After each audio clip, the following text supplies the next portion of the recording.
तो welcome everyone, मैं हूं स्वाति सेजवानी। स्वागत करती हूं आपको उदित फार्मेसी के ऑनलाइन लर्निंग प्लेटफॉर्म पे community pharmacy and management top 20 question answer solution का पार्ट 13 और उसमें है हमारा last question number 20। Discuss briefly the need and role of SOPs for maintaining good pharmacy practice. ठीक है, क्या पूछा है? एसओपी के बारे में पूछा है। किसी को एसओपी का फुल फॉर्म पता है? किसी को एसओपी का फुल फॉर्म पता है? क्या होता है एसओपी? सुना है कभी एसओपी? अगर लॉ एंड एथिक्स अच्छे से पढ़ा होगा तो याद होगा। किसी को पता है एसओपी क्या होता है? यस, अवधेश शर्मा ने बिल्कुल सही बताया और भी लोगों ने सही बताया। स्टैंडर्ड ऑपरेटिंग प्रोसीजर, एसओपी होता है आपका स्टैंडर्ड ऑपरेटिंग प्रोसीजर।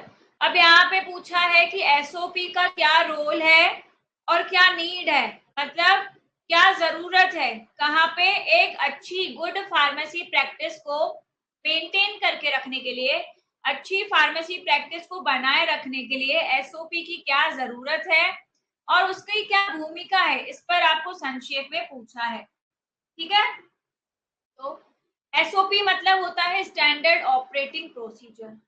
प्रोसीजर का मतलब होता है किसी भी चीज की कोई विधि, स्टेप बाय स्टेप जो उसका पूरा बनने का विधि होता है उसको कहा जाता है प्रोसीजर। स्टैंडर्ड मतलब एक लेवल वाला, जो आपको लेवल मेंटेन करना ही है। ऑपरेटिंग मतलब जो भी ऑपरेशंस हो रहे हैं। अब ऑपरेशंस मैंने 2-3 बार और भी बताया, तो ऑपरेशंस का मतलब ये नहीं होता सर्जरी, चीड़फाड़, जो भी चीजें हो रही है इंडस्ट्री में उसको ऑपरेशंस कहा जाता है। जैसे मिक्सिंग, ड्राइंग, ठीक है, तो ये क्या है? ऑपरेशंस है। तो जब हम इन सारी चीजों को इकट्ठा मिला के बात करते हैं तो उनको ऑपरेशंस कहा जाता है। ठीक है,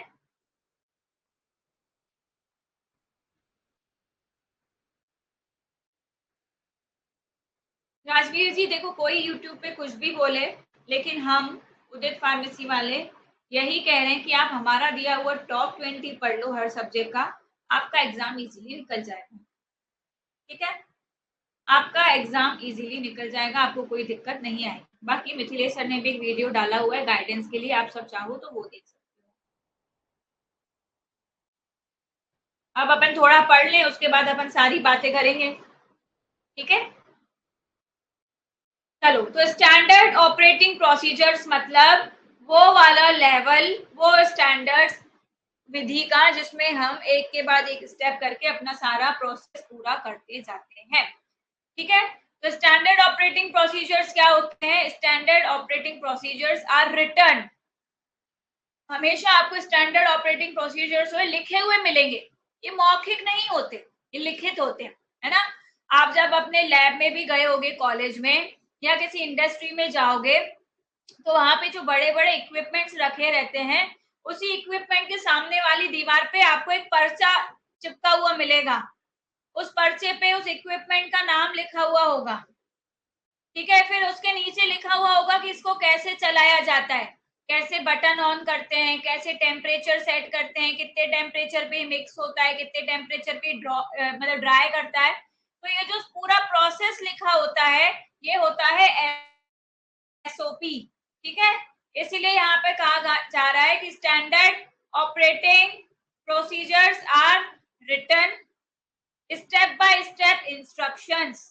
ये लिखे हुए स्टेप बाय स्टेप इंस्ट्रक्शंस होते हैं, designed to ensure consistency, quality and safety in the performance of specific task और प्रोसेस। क्यों लिखा जाता है ये स्टैंडर्ड ऑपरेटिंग प्रोसीजर? ताकि अगर सपोज आज मैं यहाँ नौकरी कर रही हूँ इस इंडस्ट्री में, मुझे पता है कि इस इक्विपमेंट को कैसे चलाया जाता है। ठीक है, अब सपोज मैं यहाँ से चली गई, मेरी जगह कोई और आया, तो उसको कैसे पता चलेगा कि इस इक्विपमेंट को कैसे चलाना है? तो हमेशा सेम कंसिस्टेंसी रहे, हमेशा सेम रिजल्ट आए, हमेशा अच्छी क्वालिटी वाला प्रोडक्ट बने, हमेशा सेफ प्रोडक्ट बने, जो भी टास्क हो रहे हैं, प्रोसेस हो रहे हैं, हमेशा सेम तरीके से चले, इसके लिए एसओपी को बनाया जाता है। ठीक है, इसके लिए एसओपी को बनाया जाता है।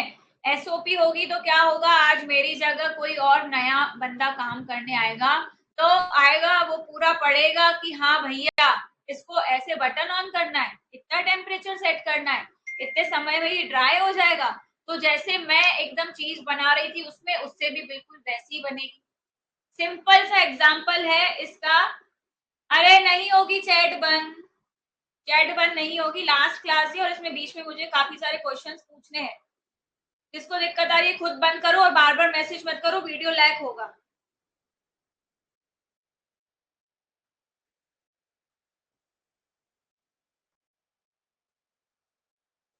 चलो अब चुप हो जाओ सबके सब।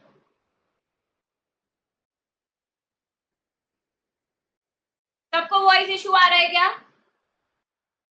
सबको वॉइस इशू आ रहा है?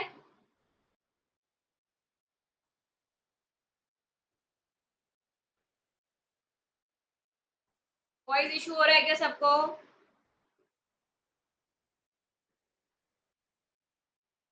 ठीक है, तो सबसे इसका बेस्ट एग्जांपल है कुकिंग शो। कुकिंग शो समझ देखते हो ना आप सब, संजीव कपूर सबसे बेस्ट शेफ। वो जैसे जैसे बताता है वैसा वैसा अपन लिखते जाते हैं, कभी ऐसा वीडियो भी देखते जाते हैं और वैसा का वैसा हम उसका खाना बना लेते हैं। तो ऐसा होता है कि जैसी उसकी डिश बनी हुई होती है वैसी अपनी हमेशा बनती है। फिर अपनी बहुत अच्छी बनती है तो अपने यहाँ कोई आता है कि भैया तुमने कैसे बनाया, मुझे इसकी रेसिपी तो लिख के दो। वो रेसिपी अपन उसको लिख के देते हैं तो उसकी भी बिल्कुल वैसी चीज बनती है। तो वो एक एग्जाम्पल है एसओपी का, है ना। इसी तरह से हमारे गुड फार्मेसी प्रैक्टिस के लिए कुछ एसओपीज रहती हैं जो कि रिटर्न रहती हैं, स्टेप बाय स्टेप इंस्ट्रक्शंस रहते हैं। ठीक है, ताकि जो भी टास्क जो भी प्रोसेस हो रहे हैं वो पूरे कंसिस्टेंट रहे, यानी उसमें एक रूपता बनी रहे, उसकी क्वालिटी बनी रहे और उसकी सुरक्षा भी सुनिश्चित रहे।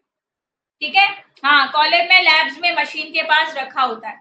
अब क्वेश्चन में हमसे पूछा है need for SOP in good pharmacy practice. Good pharmacy practice में एसओपी की क्या आवश्यकता है, यही टॉपिक है, यही टॉपिक है भैया, यही क्वेश्चन है कि एसओपी में एसओपी की क्या नीड है गुड फार्मेसी प्रैक्टिस में। तो सबसे पहली नीड है कि जो भी सर्विसेज है, जो भी सेवा है उसमें एक रूपता बनी रहती है ना।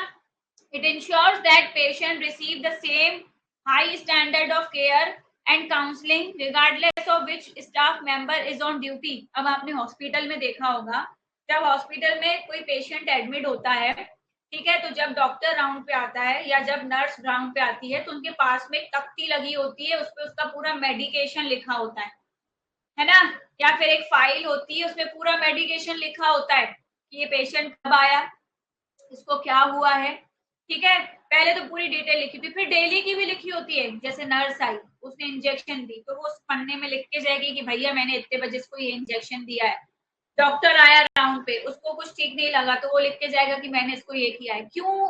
ताकि उसके बाद अगर कोई और आता है ड्यूटी पे तो उसको भी पता होना चाहिए कि इस पेशेंट को क्या क्या मिल चुका है। ठीक है, और आगे उसको उसकी केयर कैसे करनी है।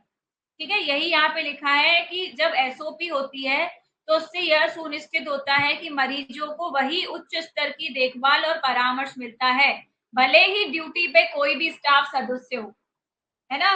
भले ही ड्यूटी पे कोई भी स्टाफ सदस्य हो, पेशेंट के बारे में पूरी जानकारी रहती है जब हम प्रॉपर एसओपीज को मेंटेन करके रखते हैं। ठीक है, दूसरा है पेशेंट की सेफ्टी। जब हम एसओपी बनाते हैं तो एरर कम हो जाते हैं, जैसा अभी किसी ने कमेंट में कहा कि एरर जो है मेडिकेशन में कम हो जाते हैं। जो भी हम मेडिकेशन देते हैं मेडिकेशन प्रॉपर मैनेज हो पाती है और इससे पब्लिक को रिस्क कम से कम होता है ना। रोगी की सुरक्षा बढ़ जाती है जैसे ही हम दवा वितरण और प्रबंधन में त्रुटियों को कम करता है, जिससे जनता के लिए जोखिम कम होता है। ठीक है, थर्ड है जरूरत क्यों है एसओपी की, रेगुलेटरी कंप्लायंस के लिए।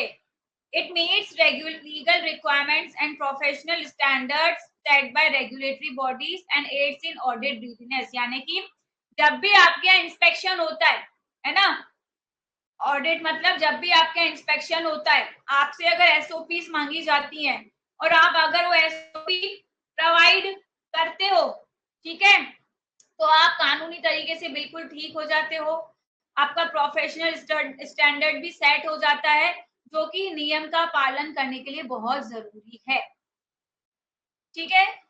थर्ड इसकी जरूरत है मिनिमाइजिंग ऑपरेशनल वेरिएशंस, यानी कि it reduces inconsistencies. First point हमने पढ़ा, कंसिस्टेंसी बढ़ती है, उसी को यहाँ लैंग्वेज चेंज करके लिख दिया है कि कंसिस्टेंसी कम होती है ना।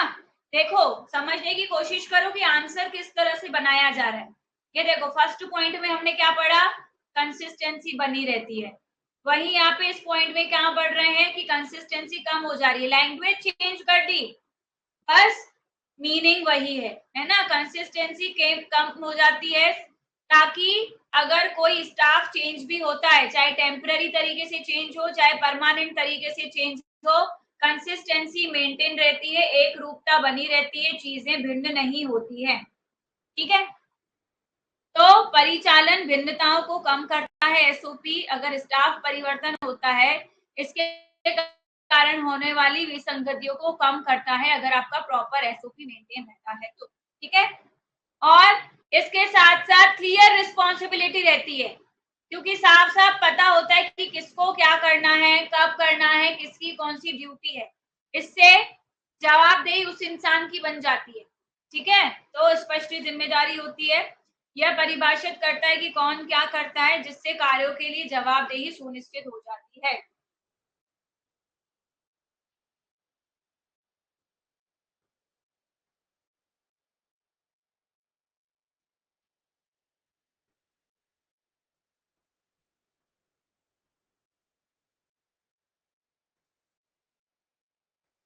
अब क्लियर आ रही है आवाज? अब क्लियर आ रही है आवाज?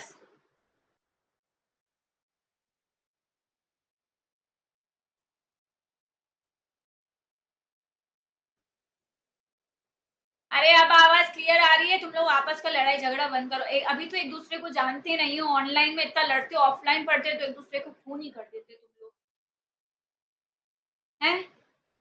ऑनलाइन में तू ये तू ये तू ये तू ये, ऑफलाइन मिलते तो भैया तुम तो मुझे पागल ही कर देते।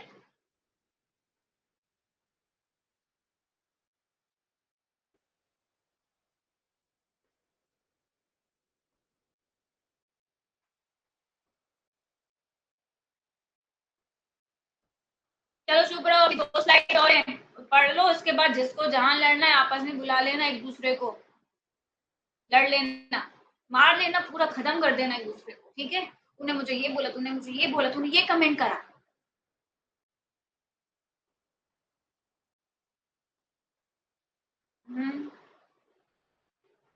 अभी मुझे पढ़ाने दो, 2 स्लाइड और हैं, पढ़ लो, फिर जिसको जो बोलना है बोलना। तो ये थी हमारी नीड एसओपी की, है ना, कि एसओपी की जरूरत क्यों है। अब हमें पढ़ना है रोल ऑफ एसओपी, कि एसओपी का रोल क्या है। ठीक है। Role of SOP in maintaining good pharmacy practice, यानी गुड फार्मेसी प्रैक्टिस बनाए रखने में एसओपी की क्या भूमिका है। ठीक। तो सबसे पहला है स्टैंडर्डाइजेशन ऑफ प्रोसीजर, जो भी प्रोसीजर हम फॉलो करते हैं, जो भी विधि पूर्वक चीजें हम फॉलो करते हैं, उसका एक स्टैंडर्ड मेंटेन होता है ना, उसका एक स्टैंडर्ड मेंटेन होता है। ये एसओपी का सबसे बड़ा रोल है गुड फार्मेसी प्रैक्टिस को मेंटेन करने में। It standardizes daily activities such as prescription handling, dispensing, medication storage to prevent errors. अपन ये सब कुछ पढ़ चुके हैं कि फार्मासिस्ट की ड्यूटी क्या है, फार्मासिस्ट को प्रिस्क्रिप्शन किस तरह से हैंडल करना चाहिए, मेडिकेशन किस तरह से डिस्पेंस करना चाहिए, ये सारी गाइडलाइंस हम पढ़ चुके हैं। तो वो हर एक चीज क्या है, स्टैंडर्ड वाली है। तो जब हम प्रॉपर एसओपी बनाते हैं तो हमारे जो भी प्रोसीजर्स हैं उसका एक स्टैंडर्ड मेंटेन हो जाता है ना, यानी कि प्रक्रियाओं का मानकीकरण हो जाता है। त्रुटियों को रोकने के लिए प्रिस्क्रिप्शन हैंडलिंग, वितरण और दवा भंडारण जैसी दैनिक गतिविधियों का मानकीकरण करता है। मतलब हम जब हम प्रॉपर एसओपीज बनाते हैं तो जो भी हम प्रोसीजर्स फॉलो कर रहे हैं उसका एक स्टैंडर्ड मेंटेन हो जाता है। जैसे प्रिस्क्रिप्शन को कैसे हैंडल करना है, दवाइयों को कैसे डिस्पेंस करना है, मेडिकेशंस को स्टोर कैसे करके रखना है। ठीक है। दूसरा, ट्रेनिंग एंड ऑनबोर्डिंग, यानी कि it act as a training tool for new staff. अगर आपके यहाँ कोई न्यू स्टाफ आया है और वो प्रॉपर एसओपीज पढ़ के काम कर रहा है, तो इसका मतलब वो ट्रेनिंग ही चल रही है उसकी। अब उसको कोई पर्टिकुलर इंसान सिखाने की जरूरत नहीं है, ठीक है। अब किसी इंसान की जरूरत नहीं है, इससे क्या होगा, वो प्रॉपर एसओपी पढ़ता जाएगा, फास्ट से फास्ट चीजें सीखता जाएगा, और जब वो एसओपी पढ़ के कुछ करेगा तो एक जैसी चीजें बनेंगी, क्वालिटी भी इंप्रूव होगी, है ना।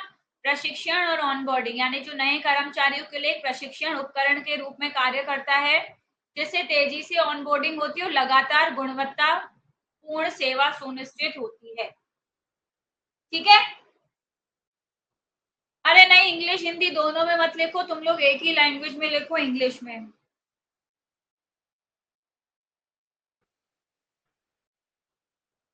अरे पूजा जी, मैं सबका कमेंट देखती हूँ, तुम रोज बोलती हो कि मैम मेरा रिप्लाई दो, लेकिन जब तक तुम्हारा क्वेश्चन आता है तुम्हारा क्वेश्चन निकल जाता है।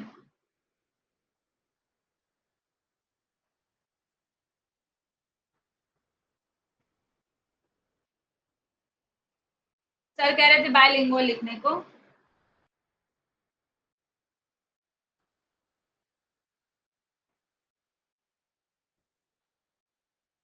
तुम लोग चुप क्यों नहीं होते?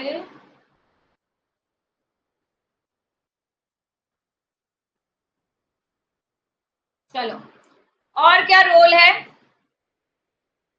मैं 2 स्लाइड बची, मुझे चैट ऑफ करके पढ़ाना पड़ेगा। और क्या रोल है? डॉक्यूमेंटेशन एंड ऑडिट ट्रेल, यानी कि दस्तावेजीकरण और ऑडिट ट्रेल, ठीक है। जब हम एसओपी बनाते हैं तो it provides a written record of activities. जो भी एक्टिविटीज हम परफॉर्म कर रहे हैं, जो भी स्टेप्स हम यूज कर रहे हैं, उसका एक रिटन रिकॉर्ड बन जाता है, which is essential for audit trials, जो कि इंस्पेक्शन के दौरान बहुत जरूरी होता है। कोई अगर इन्वेस्टिगेशन चल रही है, जांच पड़ताल चल रही है, तो उसके लिए बहुत जरूरी होता है। और कोई वाद विवाद हो गया है जिसको डिस्प्यूट कहा जाता है, तो उसको सॉल्व करने के लिए बहुत जरूरी रहता है। जैसे कहीं पे टैबलेट बन रही है, ठीक है, अब टैबलेट बननी चाहिए थी सूखी, किसी ने उसमें बाइंडर ज्यादा डाल दिया तो टैबलेट हो गई गीली, अब वो बाइंड ही नहीं हो पा रही है, तो गलती किसकी? ये किससे पता चलेगा? जब हर एक चीज का रिटर्न रिकॉर्ड होगा, हर एक एक्टिविटी का रिटर्न रिकॉर्ड होगा, ठीक है। तो अगर जब उसकी इन्वेस्टिगेशन करी जाएगी, उसका जो भी विवाद है उसका समाधान ढूंढा जाएगा, तो उसके लिए जो एसओपीज या जो एक्टिविटीज हैं टाइम टू टाइम करी जा रही हैं, उससे वो चीजें सॉल्व होना और इजी हो जाएंगी, है ना। Last, improving efficiency. जब हम एसओपीज को प्रॉपर फॉलो करते हैं तो एफिशिएंसी इम्प्रूव हो जाती है, यानी कि दक्षता में सुधार आता है। स्ट्रीमलाइंस ऑपरेशन होते हैं, यानी एक के बाद एक चीजें करते जाओ। Eliminating unnecessary steps, unnecessary steps नहीं आते हैं, जैसे मैंने अभी चैट ऑफ कर दी है, तो अननेसेसरी कमेंट्स नहीं आ रहे हैं, मैं पढ़ाती जा रही हूँ, सबको समझ में आ रहा है। उसी तरह से जब हम प्रॉपर एसओपी फॉलो करते हैं तो ऑपरेशन चलते जाते हैं, फालतू के अननेसेसरी स्टेप्स नहीं आते हैं, टाइम वेस्ट कम होता है। ये वाली पॉइंट तो बिल्कुल तुम लोगों से रिलेटेड है, ठीक है। खुद पे लेके देखना ये वाली पॉइंट और लिखना, ठीक है, कि जैसे ही बढ़िया चैट ऑफ रहती है तो पढ़ाई चलती रहती है, फालतू के मैसेजेस नहीं आते हैं, टाइम वेस्ट कम हो पाता है। सेम फिर एसओपी के बारे में लिख देना यहाँ पे, ठीक है, कि संचालन को सुव्यवस्थित करता है, अनावश्यक कदमों को समाप्त करता है और समय की बर्बादी को कम करता है, ठीक है। टिंकू बड़ा फेमस है यहाँ, टिंकू के बिना लोग नहीं रह पा रहे। वो शांत है, मैसेज नहीं कर रहा है, तो लोग जबरदस्ती उसके पीछे पड़े।